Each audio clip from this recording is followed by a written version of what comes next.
Hey guys, cheers.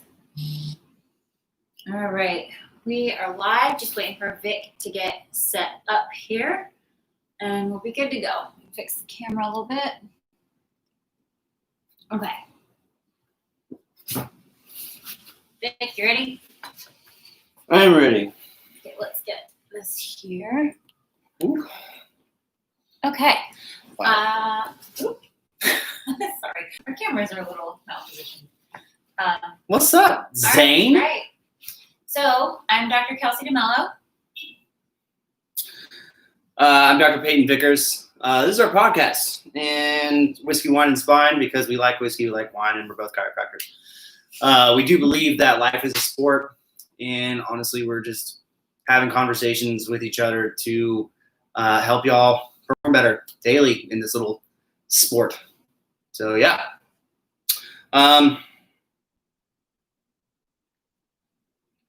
Yeah, that's it. Okay, so today we are going to be talking about why Vic canceled his meal prep service. So I did a poll on my Instagram and my Facebook today asking, what was that from my computer? Asking who had used a meal prep service before and what their kind of pros and cons list was. And I got a ton of responses. So we're going to be going through a lot of that information. And you guys actually already touched on a lot of the stuff we're going to be talking about. So I'm really excited about that, really excited to get the conversation going and talk about Vic's experience because it is pretty unique when it comes to meal prep services. And at the end of the episode, we have a surprise, which we have been hyping up all week. And we're also very excited. We're really excited about it. I'm going to preface here. I have not put a ring on it, and she is not pregnant. So Peyton isn't pregnant either. I'm not pregnant either. For those of you who asked. Well, what up, cuz? All right. So, Yeah. Reason for me, so my situation is a little bit different about when we're talking about meal prepping service. We're talking about obviously meal prep, but they ship it to you weekly. Typically, it's going to be on Thursdays, Fridays, Mondays, stuff like that. So I did it originally because I had a very rare lymphatic disorder to the point where they almost named it after me, and the only way I could not be in pain, because we didn't know what it was, and so we didn't know really how to cure it. So pretty much the only thing that we could do was drug me up.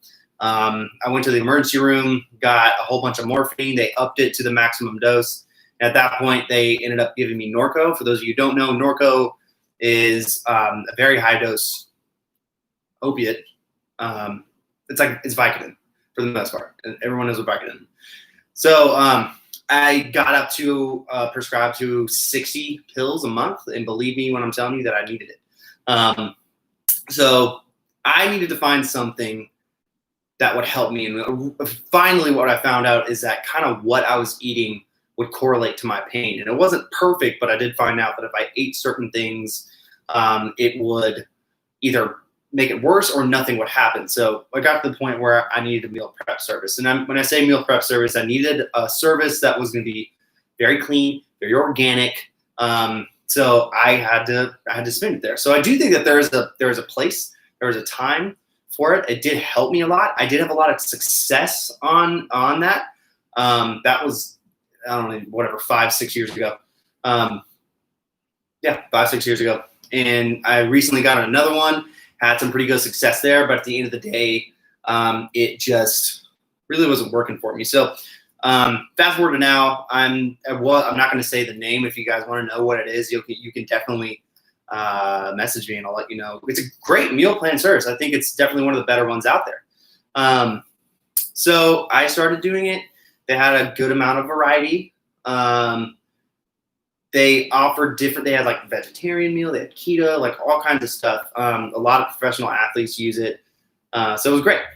Now I started using it because I wanted to tone up a little bit, if that's what you want to call it, AKA I just want to lose some fat. Originally I did talk to her about it. She offered me, she was going to meal prep and cook and everything for me. All I had to do was pay for the food. Now, before anyone calls me an idiot, what y'all need to understand, all three of the cameras, what y'all need to understand is she's got a lot on her plate. This girl will work herself to death. and I know that. And so I didn't want to. I guess burden isn't. I didn't want to be a burden, but I don't want to. I didn't want to create more work for her. I wanted her to focus on her business. I wanted her to focus on her work. I wanted her to focus on her health. She was competing. She was getting ready for a competition for April. Which never happened because of COVID. But there was a lot, man. There was just a lot, and I didn't want that. So I told her, let me just get on this meal plan, and we'll go from there. No, I did it, and I'm not going to tell you necessarily the pros and cons quite yet. So we're going to get to that, but I plateaued, and that's really the biggest thing. So we almost called this title Plateaus because we did want to talk about a few things, but really what we're getting down to, and the reason why we're talking about this is because we want to talk. I mean, I think the real reason, and I think a lot of people question food and how to eat it and what the best way to do it is, and if it's worth the money and convenience and labor and things like that. I always wonder this. I know a lot about nutrition. I am in no way, shape, or form an expert or a specialist. It is not my thing, but she is. So I always wondered what do you suggest if clients talk to you about meal plans, or if they want the ground turkey and broccoli 6 times a day, or anything like that. What are you talking about? What do you ask them? What are their goals, and honestly, what you suggest? Yeah. So I think off of that, I tend to work with a lot of female clients that have a lot of borderline disordered eating issues, right? And so if you have someone that has somewhat disordered eating issues and you feel like they're putting a lot of foods in a good or a bad food category, and then you put them on a meal plan that's a very strict, broccoli and rice and chicken kind of meal plan like you're talking about, that tends to just create more of a problem around food, because then that furthers their notion that these are good foods and those are bad foods. And there are some people where, and Vick, you're a really good example of this, where you can kind of turn that on and turn it off, right? You're very good at being I'm just not going to eat cookies for 4 weeks, and you drop 10 pounds, and that's just, you're very good at turning that on and turning that off. I don't think that that's the norm, right? And that's not a lot of the people I deal with, because a lot of the people I deal with there's a big knowledge gap, right? And so if I'm focusing on knowledge and teaching them, then getting them on a meal prep service is not going to do them justice.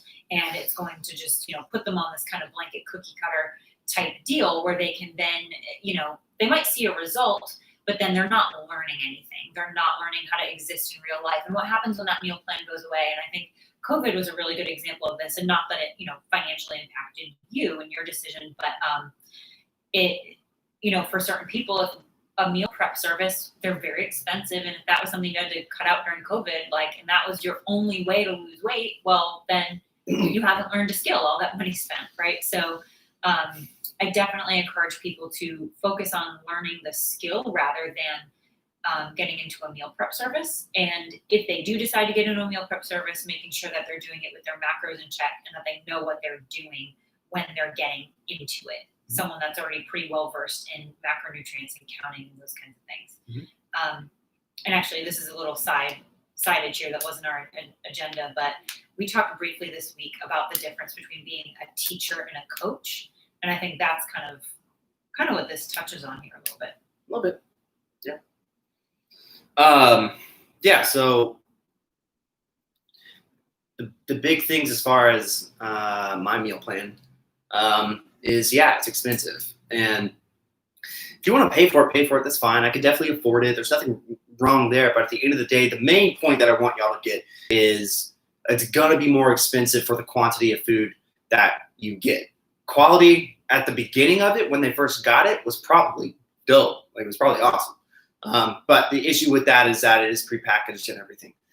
So a lot of times whenever I would get it, it would be first 2 days were perfect, man. Everything was planned out. I could throw it in my backpack and I could do all kinds of stuff. And it was just, the convenience alone is why I would pay for it. Honestly, that is the biggest thing.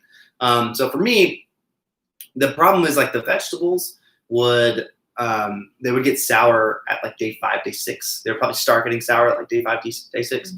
So the biggest issue that I have with that, like time wise, is I'm just not going to eat it, and that's or I eat like part of it.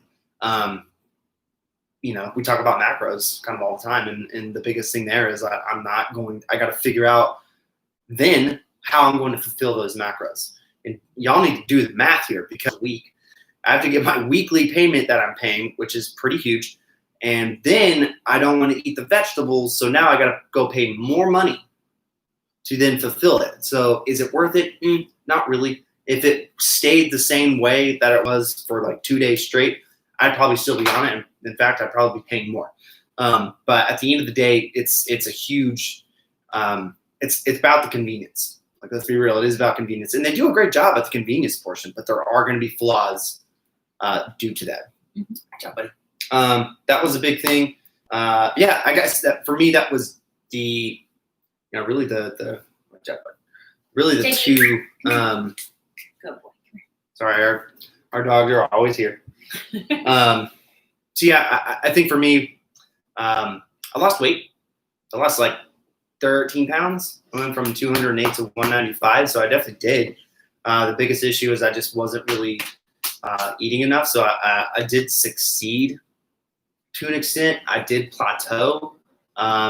In my case, people can gain weight quickly because they start getting off that meal plan. That is so strict. And once they start doing that, they start gaining weight and gaining the wrong weight back. Because I went from 208 to 195, and now I'm back up to around anywhere between 204 and 206, depending on the day. Which for me is pretty healthy, I would say. I'm not trying to be 180. I'm definitely not trying to be what I was at UTSA when I was running track, which was like 160 pounds. So I'm not trying to do that anymore. But that's really kind of the biggest part. That's my story with meal plans. So I definitely had success in the past with my disorder, my lymphatic disorder. It helped a lot. And then now that I have my goals, I succeeded. Again, the biggest issue here is we don't want to use the weight scale as like, is it success or not? That's an old school tactic. You can definitely use it as a tool, but it's not the number one way to do it. Like if you're losing weight or not, because I guarantee you I was losing muscle rapidly, which is going to happen if you're trying to lose weight, but a little bit. But at the end of the day, I just plateaued. And so I asked for Kelsey's help, and I was like, listen, I don't need you to like cook and prep and whatnot. Just to kind of I need a second opinion. I need you to look at my numbers a little bit. I'm not good when I'm not on a meal prep service that like, I just kind of eat when I'm hungry.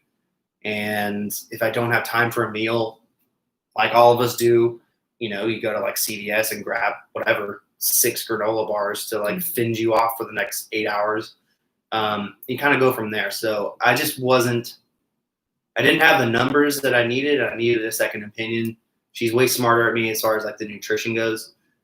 So that's, I asked for help and we went from there. Yeah. So off of that, Peyton, you touched on something that's really important that I actually see Lena joined. I don't know if she's still on here, but she'll appreciate this. So when you were talking about, losing weight and then you ended up losing some muscle, that's actually a normal function of weight loss, right? Whenever we're attempting to lose fat, right, and we lose weight, we are actually losing a bit of muscle mass in that process. And that is normal, right? You're going to actually lose a certain percentage of your organ volume if you get lean enough, right? So, I mean, your body can't necessarily pull only fat from its weight loss. It will pull from other areas of your body and your lean mass as well. Mm-hmm. Now, that is another reason that when you're losing weight, your metabolism drops, right? Because your metabolism is directly related to your lean body mass. And if that's dropping, then we're going to have a drop in metabolism as well. And, you end up getting to a place where on meal plans that I've found or meal prep services, you get to a place where you're in a plateau, right? So your body has become metabolically adapted to consuming a certain number of foods. So say prior, I'm going to try to explain this to you guys with an example. Say prior to the meal prep service, you were consuming 2,000 calories a day. Okay. And then the meal prep service comes and you're now consuming 1,500 calories a day. Okay. 8 weeks in, if nothing has changed and you're still using that meal prep service, which we'll get into a little bit of that in a second, your metabolism has now adapted to 1,500 calories. So at that 1,500 calories, you can either go up or down, but if you stay there and you're still in that meal prep service and that meal prep service doesn't account for your macronutrients, then you're not going to continue to see results. You're going to be kind of stuck there, which I think was the issue that you started to run into where you were at. Because like I said, you're very good at turning on, okay, I'm on right now on this meal prep service, I'm doing this. But I think it was more of an issue of you weren't periodizing your diet and periodizing your intake. Yeah, and I think just to preface there, if you know what you're doing and you can change up those calories and deal with those macros and stuff, that's another thing is I didn't know that, which again is why I asked for her help. Right, and well, off of that too, the other factor in here, right, is then say you're at that 1,500 calorie mark and you're on your meal prep service, you're not seeing results or whatever. That's also assuming that you adhere to the meal prep service and their food, right? Because I also think that with the lack of variety in a lot of them, and not all of them, but in a lot of them, the lack of variety, the level of strictness that people get to will often, again, further more of a disordered eating pattern, and they'll start to go into binge cycles, and it will trigger a lot of that for a lot of services kind of thing. And I was like, nope, I don't, because it's not realistic, and that's not how I operate. And you just kind of got to be honest from the get-go with that stuff, because I don't think that it's a realistic thing. And for, like I said, for you, you're very good at adhering to it. Most people are not. Most people would eat that food and they'd be like, oh, I'm so hungry, and go buy something else or go get something else. So the adherence is a huge issue, but even if you are adherent, then the adaptation becomes an issue over time. Yeah. I ate broccoli, so I deserve a donut. Stuff like that. It's huge and definitely happens to the best of us. You're a human. So yeah, things have definitely changed in my arena. And just to kind of dive into that, because she did touch on a whole lot of things here. We're talking about lesser and lesser and lesser calories. Calories is big. Everyone talks about calories. Which we should be talking instead of calories in, calories out. It should be energy in and energy out. Not to dive into that, but just so we kind of are all on the same field here. If we have a client come on and said client is drinking 3 Red Bulls a day and they're doing cardio 6 times a week, and they're eating 1,100 calories, I'm being extreme when I say this, but I also want y'all, but that is extreme. I also want y'all to, I'm trying to paint a picture so you know what we're talking about. If we have a client who's trying to lose weight, and also if they're on that and they're doing 1,100 calories and doing cardio a whole bunch, they may not look like as skinny as his finger. They may still be big, and that's kind of what we're diving into. There's a lot more that goes into this. And if they want to lose weight, y'all, we cannot go down to 900 calories. No. That's unsafe. We're talking about, this isn't just I want to lose weight, so I'm going to eat less. We're talking physiological changes. We're talking hormonal changes. We're talking with your thyroid, progesterone, all kinds of stuff that we have to take into account. Cortisol. Yeah, cortisol. Yeah, here's the thing. That's a good point, because cortisol doesn't come out it doesn't only come out, it's a stress hormone. It also loves to come out when your sympathetics are on. And if you're doing cardio all the time, if you're drinking a whole bunch of Red Bulls and drinking a whole bunch of caffeines and you're just kind of on, your cortisol levels will be up.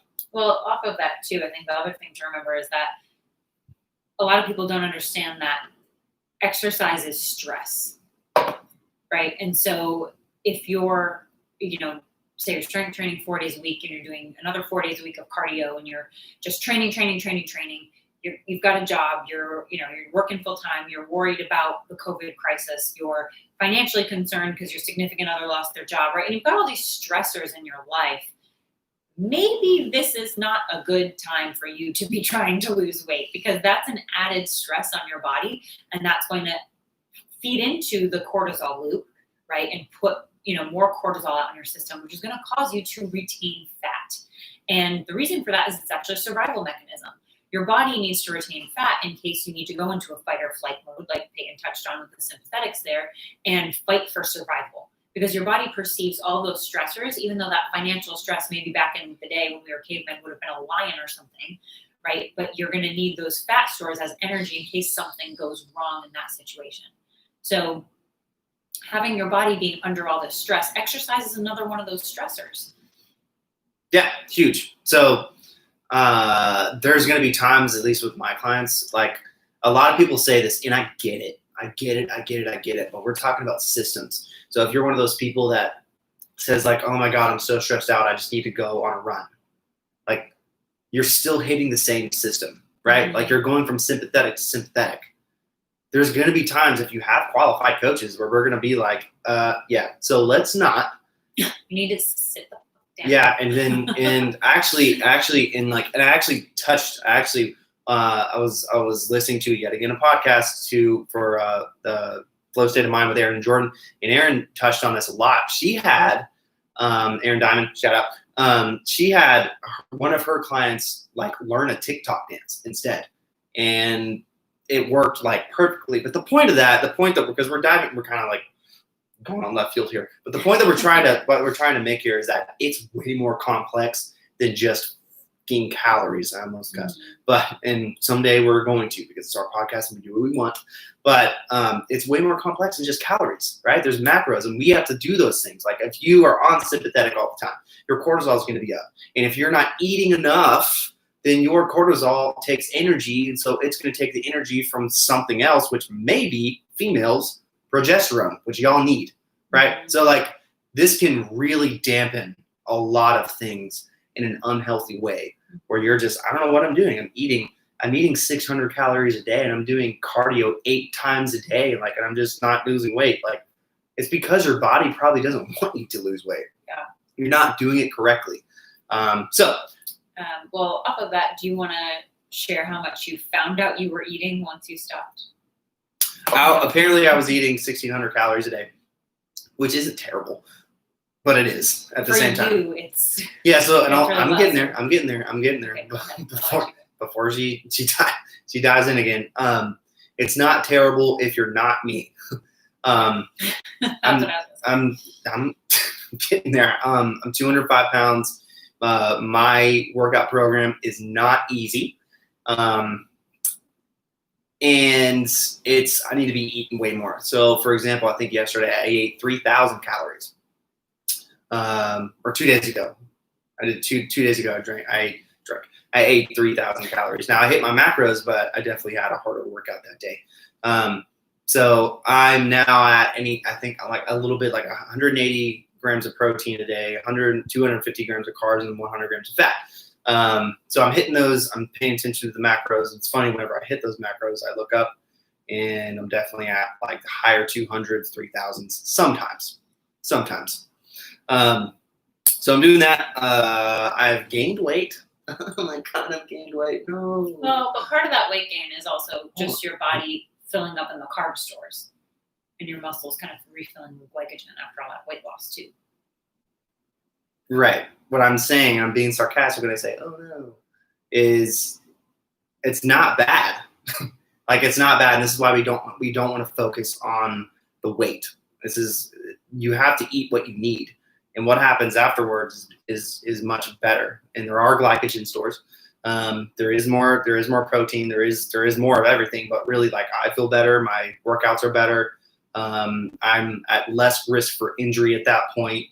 I'm working better. I'm breathing better. I'm doing everything better at that point. I'm in no way perfect. My nutrition is in no way perfect, but it's definitely better.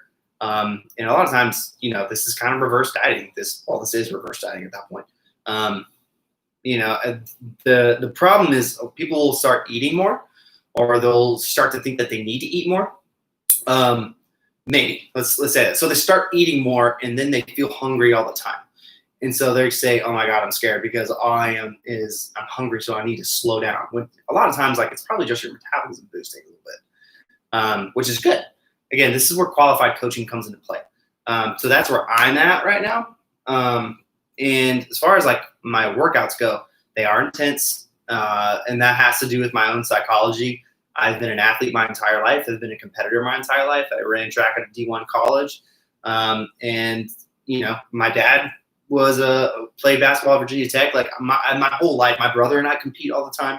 I'm surrounded by competitors, and it's really difficult for me to back off. And I know that's a big problem for a lot of males and definitely a lot of females as well. But it's just the testosterone in us for sure. So I've had to back off a little bit, kind of stop the, take my time in between workouts instead of doing a full-blown, squats and then bench press and then pull-ups and then squats, take a breather for a second. So I have had to change that a little bit, which does definitely come into play as far as nutrition goes and all that. Yeah. So just to kind of wrap us up here, meal prep services. Again, I like to focus more on meal planning versus meal prepping. So meal planning, we're looking at what are your numbers, what should you be hitting in terms of your carbs and proteins and fats. And if a meal prep service fits into that, then cool. The average consumer, when they are signing up for a meal plan service, is not taking into account their macronutrients and the plateau that they're inevitably going to hit within 8 weeks of getting onto that meal prep service. So they definitely serve a purpose, but you have to be educated in your seeking them out. So I think that's kind of it to wrap up our topic. Would you like to share our surprise? I'm pregnant. I'm just kidding. I wish. This is our last live. We're no longer going to be doing this live. We're not going to do it anymore. So what we are going to do is we're actually going to make this a full-fledged podcast. It's actually going to be a podcast. And again, the reason why, like, whenever this came up, we've had so much support and we've had so much love, and like Kelsey and I have been so successful because of the amount of support and the amount of love that we've gotten. And this is stuff that we constantly get suggestions and wishes and things that we want to discuss. The whole 9 yards, it comes from y'all. So this decision is more because a lot of them are coming back to convenience here, and it makes perfect sense. There's not a lot of people that can drive home at 7:30, 8:30 at night on a Friday or whatever's going on just to kind of watch our live. Now, granted, you can watch our YouTube, but at the end of the day, let's face it, it's awesome if you can just plug in your earphones and listen to a podcast while you're cleaning, cooking, driving, doing those things that normal people would do if they ever listen to any podcast. So we have gotten a lot of love and support. We've gotten hundreds of views, which is, I would say, surprising. I think it's surprising. I think that's surprising. Now, I don't not necessarily because of our content. I think that's great. We work very hard on planning this stuff. We talk a lot about this. We don't just like get on here and we're like, okay, what are we talking about? I don't know, meal plans. We're meal plans. We're talking about meal plans. So it's awesome that whenever we can plan this and we can work on it and to the point where like now we're like, this is, people want to listen, and that makes us feel good. And it is kind of a weird feeling to think like, people care what we have to say. That's kind of cool. which is dope. And like, don't get me wrong, like anytime people ask us questions, we love talking to them, and we love telling them things and sharing our knowledge. And I think we're pretty confident in our knowledge. In no way, shape, or form do we know everything, or even, or we're never really going to get there. But the point is that we love helping people. And I think when people trust us and ask us about certain things, whether it's fitness or rehab or nutrition or all the above, that's something that we definitely love to talk about. But for me, at least, I can't speak for her, but I'm sure that she would agree with this. The very fact that we have someone that can trust us and trusts our knowledge above all else it's heartwarming, and it's ooey and gooey and very cute, but at the same time, like in all seriousness, it makes us feel amazing. We love helping. We love teaching. We love the whole educational portion of all this. So you can find us still probably on YouTube, I think, but we're gonna start on Spotify. The plan is we're gonna do this by next week. I would say Friday is when we're gonna air it, right? We're still kind of working this out. But yes, so Spotify is going to be where we're going to find us. We've had a ton of people ask us to be on Apple. We are working on that, and so yeah, that's where y'all can find us. Yeah. So that's it. That's our news. We will be no longer going live. We will be on Spotify, hopefully starting next week.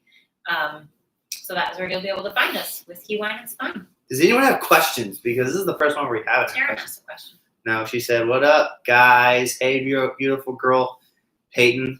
No, she said, "Kels." Hi, Taryn. Hi, Taryn. Love you. Happy birthday. We actually have a couple birthday shout outs. Dance. Taryn's birthday this week. It was Taryn's birthday this week. Oh, So yeah. happy birthday, Taryn. Happy birthday, Taryn. Happy birthday, Whitney. Happy birthday, Whitney. Not on here because she is Let's be real, hanging man. out with her friends because it is her birthday. Our but number one fan. she's our number she one gets a fan. pass. She definitely gets a And pass. it is her birthday, so happy birthday, girlfriend. So yeah. I think that's it. Yeah, no questions or anything like that. I know Dr. Riddle said Chipotle, which is an inside joke now. We're going to name our first child No, Chipotle. we're not. I hate that. All right, friends. Love y'all to death. We'll keep y'all updated. Watch on Instagram. Also, just a small little smidgen for people who've been watching my video. I love y'all to death. You know what video I'm talking about. Love y'all to death, and I want y'all to know, for the people who need to hear this, you are loved and you are safe. And if you need protection, or if you just want a hug or anything, hit me up, hit Kelsey up. We're both on the same team here. Love y'all to death on all three of these cameras. Chung Deuce. Bye. Bye, friends.